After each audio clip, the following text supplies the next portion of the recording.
What's up guys, it's Ian here, back today with another video, and today I'm here to bring you a video on how I'm adjusting my training program for the near future. Right now, I'm on my deload week. I just finished my last accumulation block, and I'm going to take some of the information that I gathered from the previous training block and use that to adjust my training going forward for this next training block at least. This video will replace the weekly training roundup series for this week because I figured it wasn't worth putting all that work into the weekly training roundup series for a deload week. I figured that the effort might be better spent directed at showing some of my viewers how I like to adjust my training going forward, especially during a deload where you have a bit of time to reflect on what went well in the previous block, what could have gone better, and what outright may have gone badly. That information gathered is going to help you have the most productive training going forward in the subsequent training block. So make sure that as you're going through the training, you don't just let the days and weeks roll by, but make sure that you take inventory of what's happening as you move through the training block. Without further ado, let's jump over to this screen capture. I'm going to give you a quick breakdown of what I thought went well about the previous training block, what was just kind of okay, and what I think was not good or could have been improved upon. We're going to try to make this training block even better, and after giving you a quick breakdown of the prior training block, we're going to go over this upcoming training block, and I'll explain to you why I decided to structure it the way that I did. Alright, so we're over here on the screen capture now. We can see that this is just week 1 of the prior training block. This is how I had organized my training from the week of December 13th all the way up until January 17th. This was originally designed to be an 8-week accumulation, but by week 6 I was just feeling really burnt out and tired. There were some other life events that may have played a role in terms of the fatigue accumulating faster than it should have, and there were a few other factors as well that led this training block to become stagnant and lose its effectiveness sooner than it may have otherwise. So let's just go over a quick breakdown of how this training plan was organized. Pretty solid routine overall. I definitely hit a few personal records in week 1 of this plan, which shows that my deload was fairly successful at removing some of the fatigue accrued from the prior training,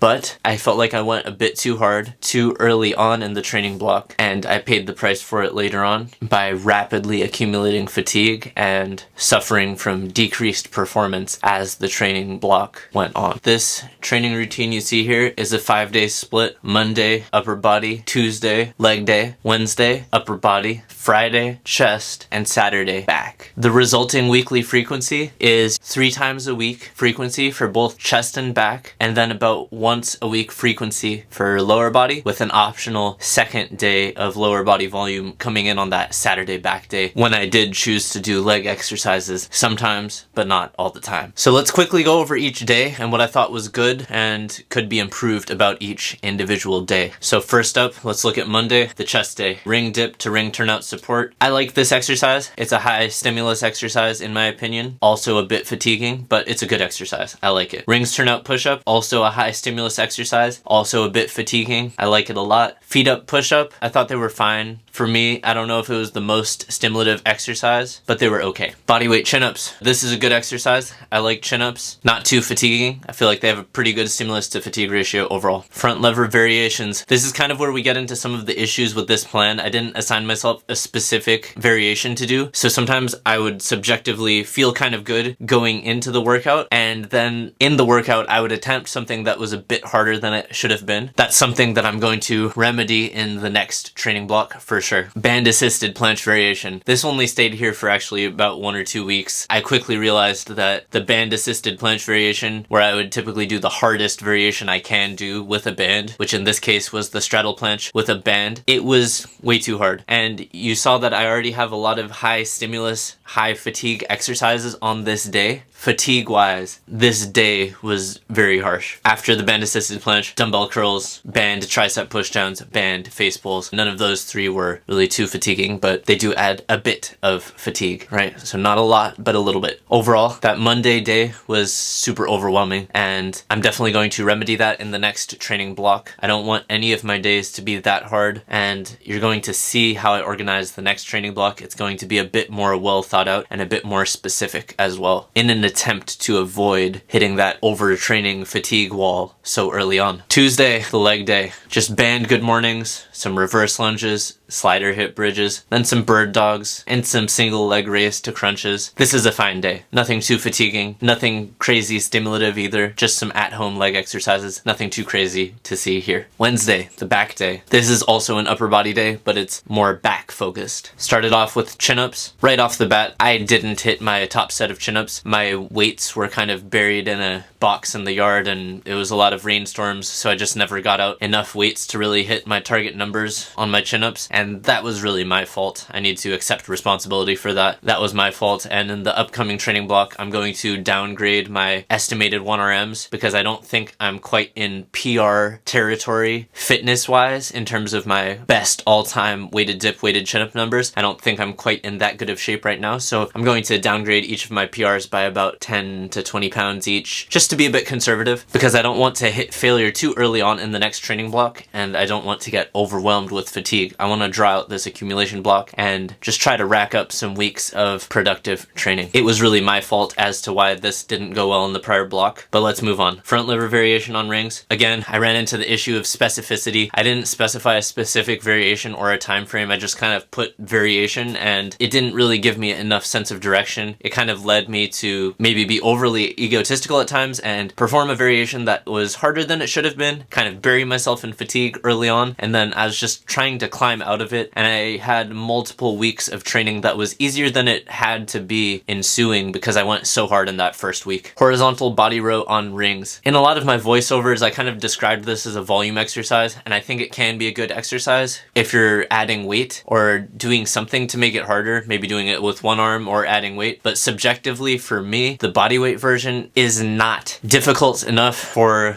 the stimulus garnered for me to consider it being worthwhile of an inclusion in the training plan. In reality, I could probably perform sets of 20 or 30 on this. I was just performing sets of 15 to 20 in the videos, maybe just because I was fatigued, maybe because I was just already buried in a pit of fatigue from that first week that was harder than it had to be. Overall, I don't think I'm going to include the horizontal body row on rings in my upcoming training block because for me, it's just not simulative enough. If you're somebody who's still struggling to do pull-ups and chin-ups, maybe this is a great exercise for you. So don't base your subjective analysis on the quality of an exercise on what I tell you here, but more just use this video as a framework to conceptualize the reasons why you would or wouldn't add in a specific exercise. This is more meant to show you how I decide on which exercises I include or don't include. Not that you should include the same exercises that I do because our fitness levels are different. You might be a lot more fit or just starting out on the journey. Either is fine, but this is more just to give you a framework to show you how to consider inclusion-exclusion criteria for exercise choices. After the horizontal body rows, rings turned out push-ups. Again, one of my favorite exercises, very stimulative, also very fatiguing. Planche variations, again, lack of specificity here. I didn't give myself a specific variation, a specific time frame, or set rep target, anything of the sort. After that, dumbbell curls and face pulls. This day was okay overall. It had a lot of issues though. Maybe a bit too many exercises that were too high fatiguing, not enough medium exercises, some exercises that were too easy, and then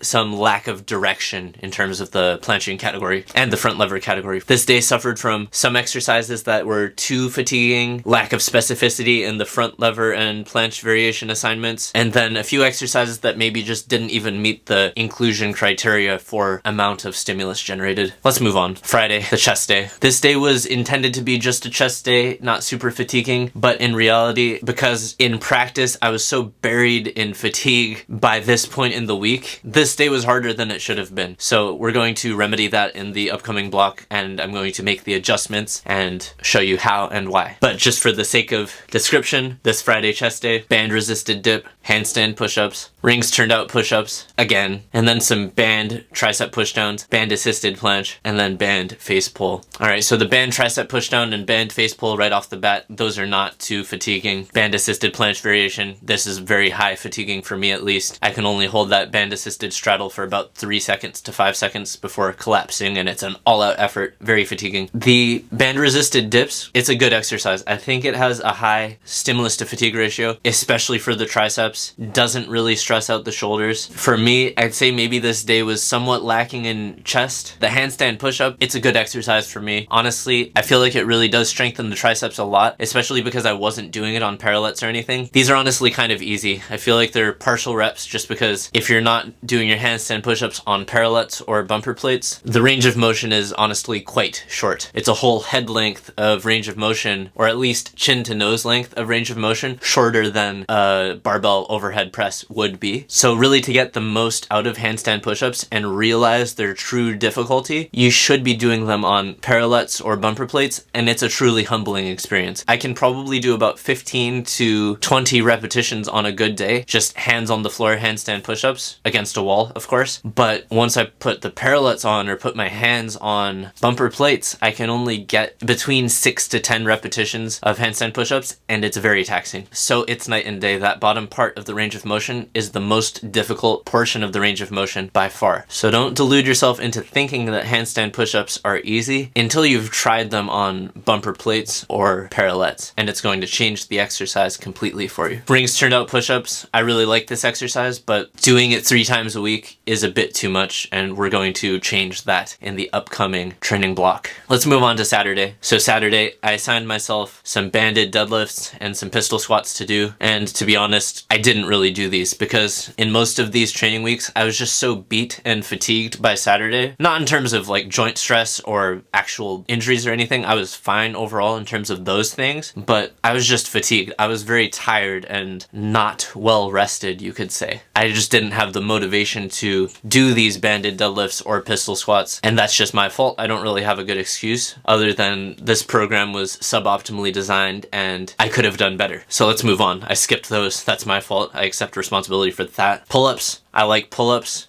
I just did 3 sets really. Here it says 3 by 6, but on most days I would perform anywhere from sets of 8 to 10. I find overhand pull-ups honestly very difficult. The range of motion is slightly longer than chin-ups for me. In terms of best weighted strict pull-ups, I've probably only done them with about 70 pounds on the belt. In comparison, I've managed to get 110 pounds on the chin-up, my lifetime PR. I haven't really attempted a PR on overhand grip pull-ups at all recently, so I don't really know where I stand as far as a current number or estimate, but if I can hit 110 on the chin up, I'd estimate maybe about 60 to 70 overhand pull up strict 1 rep max, full range of motion. Maybe not chest to bar, but chin over the bar. For me, I mean, chest to bar pull-ups, even body weight, are quite difficult. But that's more of an upper back strength limitation, I think, than it is in the lats. Anyways, pull-ups, that's a fine exercise. Straddle front lever hold. I appreciate that I had specificity here, at least. I don't know that it was well-guided specificity, but it was fine. I guess I figured when I designed this program that if I was going to have a standalone back day, I should at least be able to do the straddles because I wouldn't be fatigued from the other stuff. In retrospect, this came at the end of a training week that was probably more difficult than it should have been, and as a result, this was also harder than it should have been. And then after that, band lat pushdowns, the straight arm lat pushdown with the band, good exercise, relatively stimulative, very low fatigue, dumbbell curls, band face pulls, all of those are pretty good. Stimulus to fatigue ratio because they're just not that taxing. I did make some edits here and there to this plan throughout the 6 weeks that it did last, but I don't want to go too in depth into that because this was just the framework of basically how the plan was. And now let's switch the overlay to how I'm adjusting my training for the near future. So this is for the next training block at least, and if it goes really successful, I might keep this general outline until it's less effective. So you can see here on the first sheet of this new plan, I've stratified my exercises by subjective difficulty. So I just put exercises stratified by difficulty, but keep in mind that this is my subjective difficulty stratification. Maybe it's different for you, right? Maybe it's harder or easier. This is just to give you a conceptual framework of how I like to pool the information gathered from the previous training block, and we're going to essentially use this to design the next training block and just try to avoid putting too many excessively difficult exercises all on one day, and that's going to lead to a more sustainable training style and hopefully better results long term because you'll be able to string together more productive weeks of training without getting overwhelmed. So let's quickly just go down this list. We got weighted dips,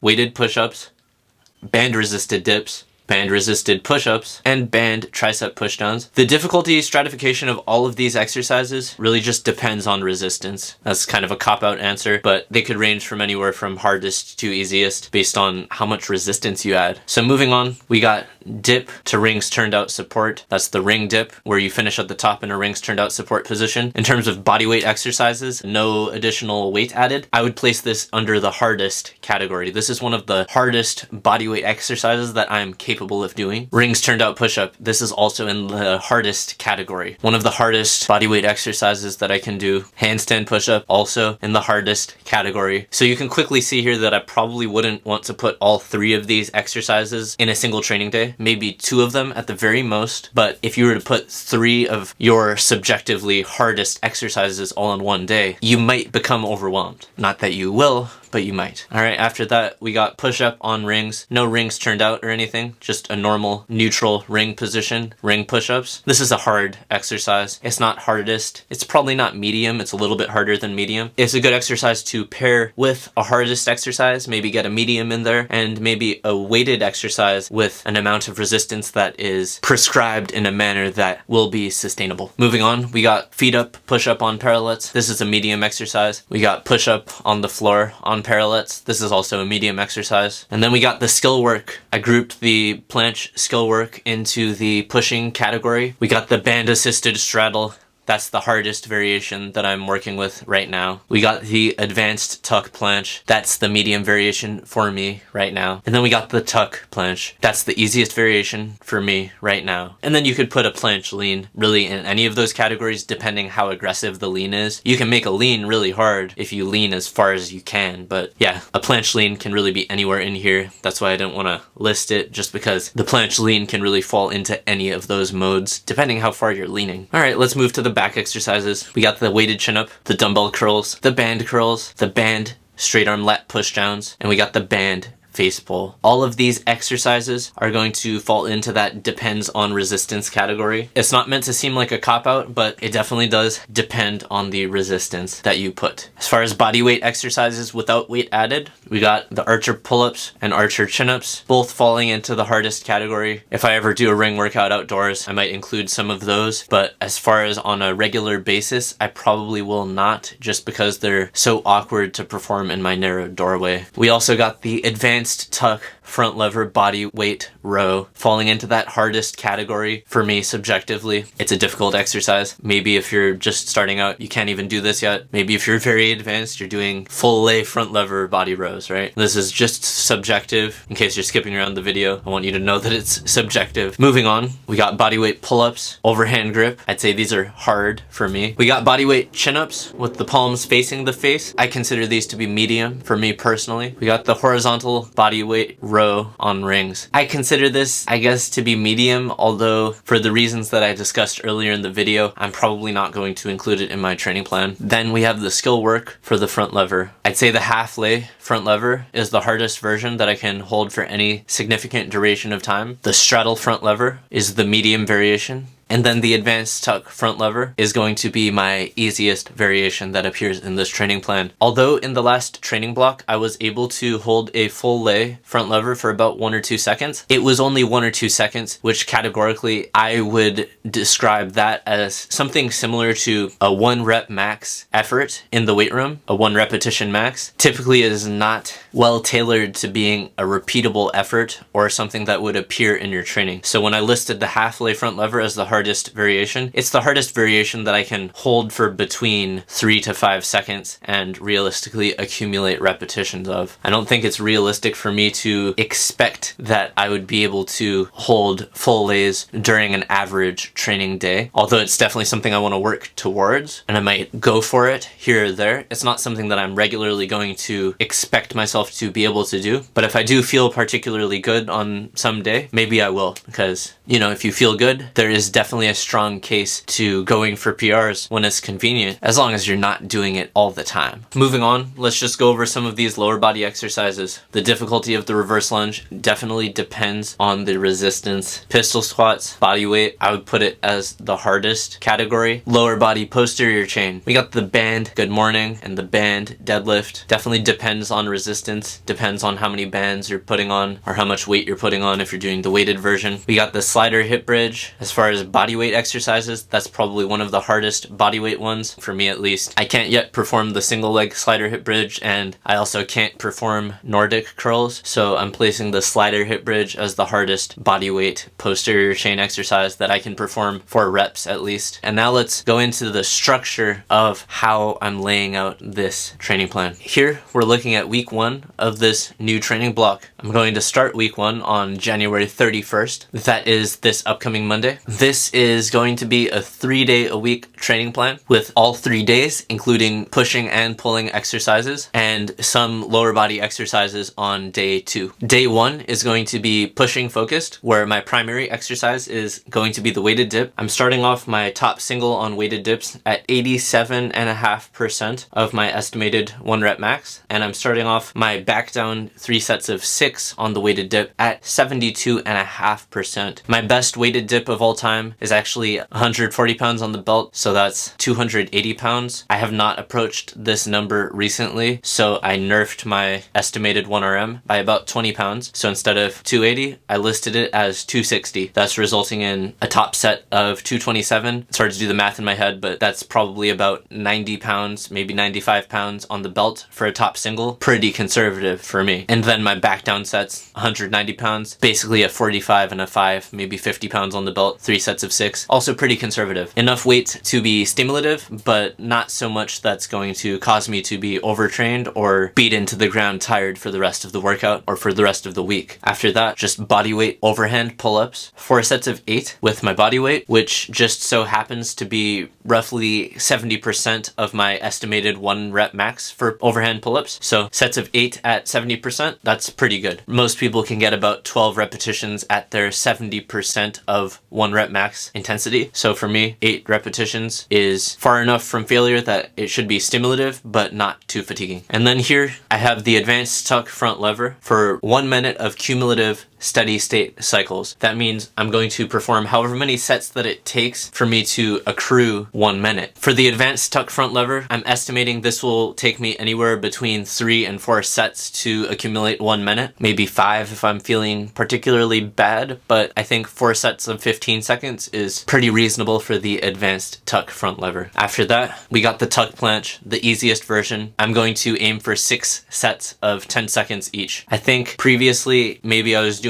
too difficult of variations for the front lever and planche and not accumulating enough volume, which drove my overall fatigue to become too high too fast. After the tuck planche, I'm going to perform dumbbell curls to lateral delt raise supersets. I'm bringing back in the lateral delt raises. I didn't perform them in the last training block. Now I'm going to bring them back and just see how it goes. And for the dumbbell curls and lateral delt raises, since I'm just doing them with a single dumbbell, I'm going to perform my set of dumbbell curls on the right arm, set of dumbbell curls on the left arm, set of lateral raises on the right arm, set of lateral raises on the left arm, and then by that point, my right arm for the curls has rested for the duration of left arm curls, right arm delts, left arm delts. So that right arm has been resting a long time. If you're performing your dumbbell curls and lateral delt raises 1 arm at a time, you probably don't even have to rest in between the supersets. Unless you're out of breath for some reason. If you're truly a massive individual, I mean, you're probably not even watching this or doing a training plan like this, but if you are really super massive and you have a lot of muscle in the bicep and the delt, maybe you are resting a little bit longer, and that's fine.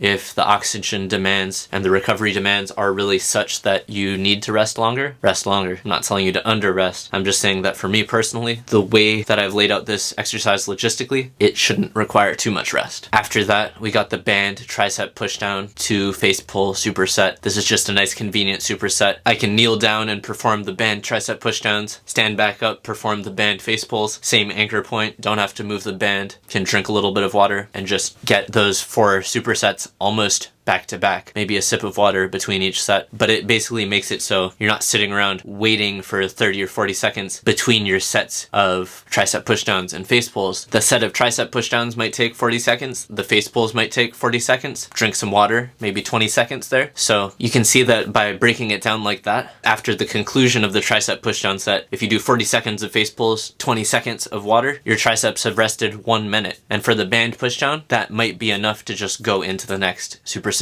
Maybe if you're doing more weight and doing it with a cable or a weight stack, yeah, you could rest like 2 minutes, 3 minutes, especially if you're going for a PR or a max rep set on the tricep pushdowns. But for the band exercises, a bit milder in nature, it does fit that superset style pretty well. Day 2 is going to be a pulling focused day with some chest exercises and some leg exercises. Starting off with weighted chin-ups, I'm going to hold myself accountable and actually do my top sets. I've laid out this plan in a way that is more conservative, and I should be able to avoid burnout as long as I can get my sleep and nutrition in check. So I'm all out of excuses here. I've got to do it. Weighted chin-ups, a top single, starting off at 87.5% of my 1 rep max. Note that I nerfed my 1 rep max slightly. Previously, I was able to perform weighted chin-ups with, I believe, 250 pounds because I weighed 145 and I had 110 on the belt. It was actually like 255. So I've subtracted over 20 pounds from my estimated 1RM just because I didn't want to be overburdened too early on into the training plan. So for me, right now, that's looking like I might add about 65 or 70 pounds to the belt for a top single in week 1. Not too light, but not too heavy. I should be able to perform that strict. For the back down sets, 3 sets of 6 with 166 pounds. So for me, that's just about 30 pounds added, roughly. Maybe 25 pounds added onto the belt. Nothing too crazy. 3 sets of 6. Just some decent hypertrophy work. Not too close to failure at 72.5%. And then weighted push-ups. Since I train by myself, I'm keeping my weighted push-ups intensity the same for all the weeks in this block. I might start to add reps based on feel, but I'm just starting out with 4 sets of 8 at 72%. 180, that means I'm probably just going to put 45 pounds on my back and do it like that. This is light enough and far enough from failure that I should be able to self-place the weight and get it off myself once I finish the set. I don't want to take these to failure. That's why I'm not using it as a primary exercise. Maybe I will test it at the end of the block. If I end up in a training situation where I have a friend with me or somebody to put weights on my back, then maybe I will test out these weighted push-ups. But if I'm just training by myself, it's just going to be a general hypertrophy exercise. I'm not going to take it to failure. Maybe a few reps away from failure, so maybe kind of close, but not to failure because I need to be able to get out of it by myself and set it up by myself. After those weighted push-ups, we're bringing back in these steady state cycles. More advanced tuck front lever work, 3 or 4 sets, however many sets it takes to accumulate that 1 minute. Maybe the set number will be slightly higher on this day because it's coming after the weighted chin-ups. And then the tuck planche, however many sets it takes to accumulate 1 minute. After that, we're going to do loading pin curls, cable tricep pushdowns, a slider hip bridge to reverse lunge superset, and then a bird dog dead bug superset. I made some standalone videos on the bird dog and the dead bug. Check them out if you haven't already. If you're curious about how to do any of those, they're basically just ab and lower back glute exercises, sort of. The slider hip bridge and reverse lunge, I made a video about the slider hip bridge and reverse lunge as well. They're in the video titled How I Would Train Legs at Home If I Only Had a Weight Plate or If I Had to Train Body Weight Only. Check out that video if you want to. I'll link it in the description. Loading pin curls, I have not yet made a video on these. I'm going to make a standalone video. I'm going to take a bit of time this weekend and solidify my loading pin setup so that way I can show you a setup for this exercise that I would be happy with. I don't want to wing it. I want to be showing you something that I think will be an effective way of performing the exercise. Day 3. This is a body weight only day, more skill work. So let's just get into the description. We got the push-up on rings. This is a hard exercise for me. I put it first to kind of treat it as a warm-up. Just 2 sets of 10 repetitions. After that, we got the rings turned out push-up. Just 2 sets of 5 here. This is in the hardest category for me. And then we got the ring dip to rings turned out support. This is also in the hardest category. So I got one exercise that's kind of medium to hard, the push-up on rings. I'd say it's in that medium to hard stratification. And then the rings turned out push-up and the ring dip to RTO support are both in that hardest category. So we got one kind of medium-ish hard and we got 2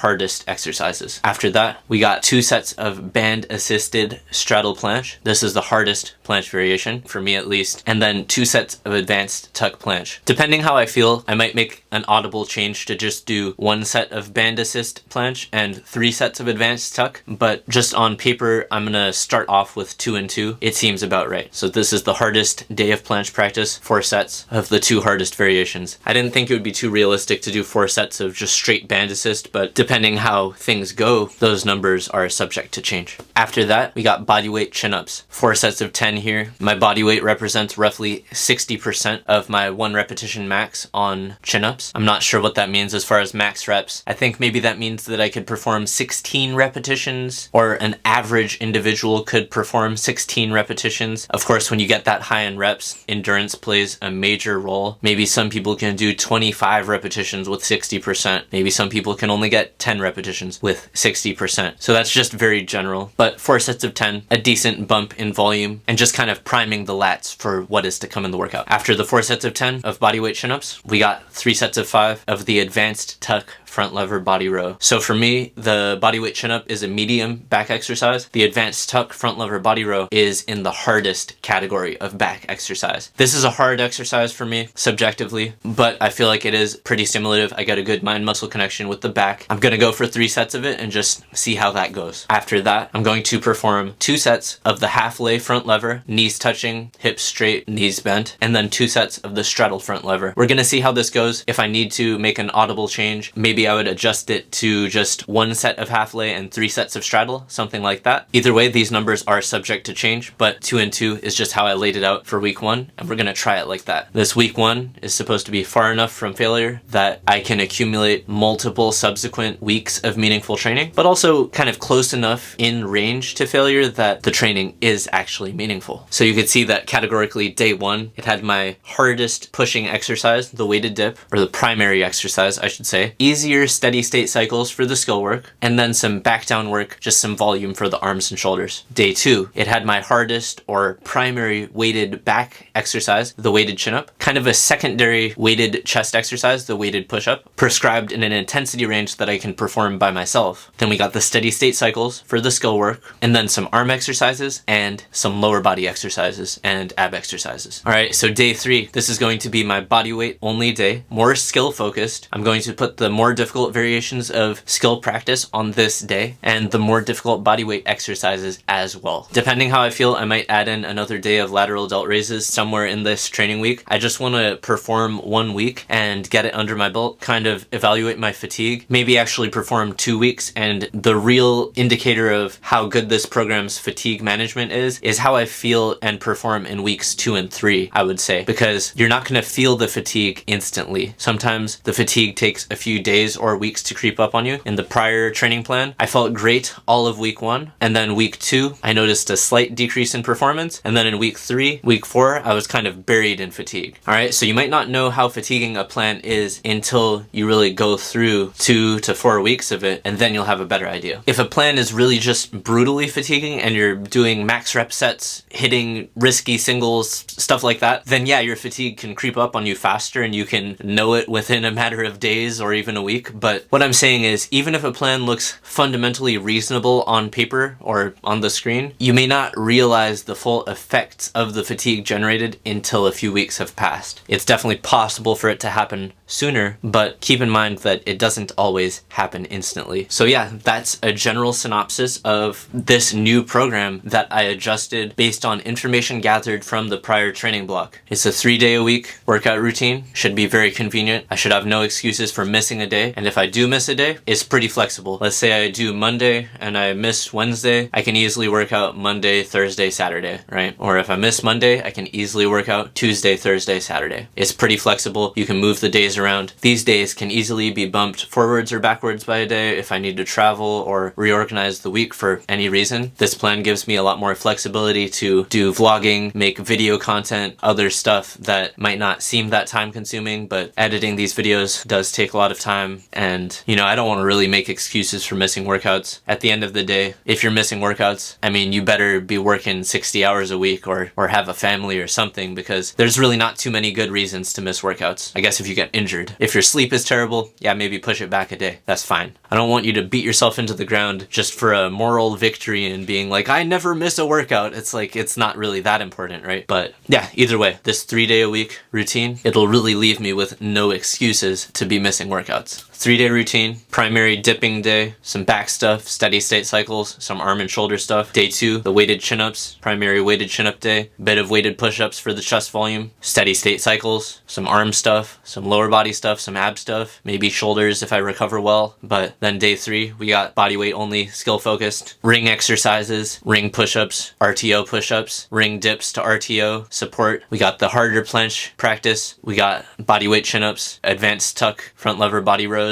and then we got the half lays and the straddles. As the weeks progress, we basically see similar set and rep schemes. They change a little bit, and the intensities change for all of the weighted exercises, except for the weighted push-ups. As I said, I'm going to keep the weighted push-ups intensity the same because I don't have a training partner to add more weight to my back. I'll keep that intensity the same and maybe just add repetitions. It was getting dark inside, so I kind of just came outside to finish this up. For the primary weighted movements, the program progresses in terms of slight changes to percentages and set and rep scheme. I will put a shareable link to the Google Sheet in the video description below if you want to look at the specific set and rep schemes and maybe try out this program, put in some of your own numbers. Maybe you'll be able to hit some PRs on the weighted dips or weighted chin-ups, some of those things. Alright guys, thank you for coming and watching this video. If you found it helpful, drop a comment down below and let me know what you'd like to see in the next video. Once again, this video will replace the weekly training roundup series for this week, so you won't see a weekly training roundup for this week. Hopefully this program design segment will help some of you in designing and updating your own training routines going forward. Once again, thank you for coming and watching this video, and as always, don't let anybody stop your gains.